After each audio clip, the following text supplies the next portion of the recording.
High বন্ধুরা, কেমন আছো তোমরা সবাই?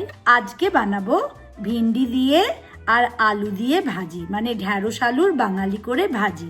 প্রথমে আমি ঢ্যাঁড়সগুলোকে ভালো করে ধুয়ে নিয়েছি, নিয়ে ছোট্ট ছোট্ট করে কাটছি। শুধু ওপরের টিপটা বাদ দিচ্ছি আর নিচের একদম এন্ড টিপটা কেটে নেব। নিয়ে মাঝখান থেকে ছোট ছোট করে এরমভাবে স্লাইস করে নেব। সাইজগুলো ছোট ছোট পোর্শনে হবে। আর সব ভিন্ডিগুলো কাটা হয়ে গেল। চলো, এই 1 টিস্পুন মতো নুন দিলাম আর 1 টিস্পুন মতো হলুদ দিলাম, দিয়ে আমি ভালো করে টস করে নেব। এবং একটা ছোট আলু ভালো করে ছুলে নিয়ে তাকেও খুব থিনলি স্লাইস করে নেব।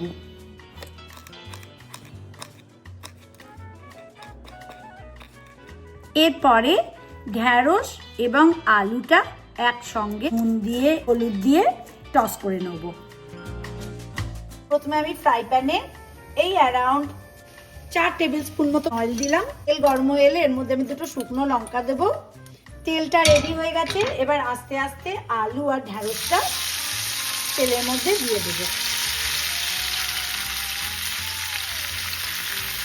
বাঙালি আলু আর ঢ্যাঁড়স ভাজিতে আমরা বিশেষ কিছু দিই না, নুন হলুদ দিয়ে এবং একটুখানি সিম করে করে আমরা ভাজিটা বানাই।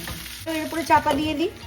প্রচুর তেল দিয়ে তো ছাঁকা তেলে ভাজছি না, ওই জন্য তোমাকে প্রতি 2-3 মিনিট অন্তর চেক করতে হবে। আরেকবার ভাজিটা দেখি। ভাজিটা একদম রেডি হয়ে গেছে, নাইস অ্যান্ড ময়েস্ট হয়ে গেছে। চলো এবার এটাকে প্লেটিং করে ফেলি। কি দারুণ দেখতে হয়েছে দেখো। ঢ্যাঁড়স আর আলু ভাজি ইজ রেডি টু সার্ভ নাও।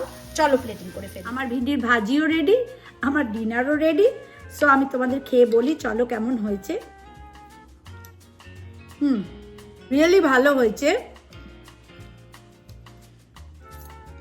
খুব ইজি একটা সবজি।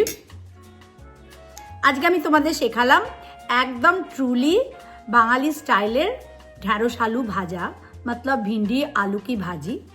এইটা আমরা ডাল দিয়ে খাই। তোমরা বাড়িতে ট্রাই করো আর আমায় জানিও তোমাদের কেমন লাগলো। আবার কোনো নতুনত্ব রেসিপি নিয়ে তোমাদের কাছে চলে আসবো। ততক্ষণের জন্য তোমরা সবাই ভালো থেকো। Bye for now.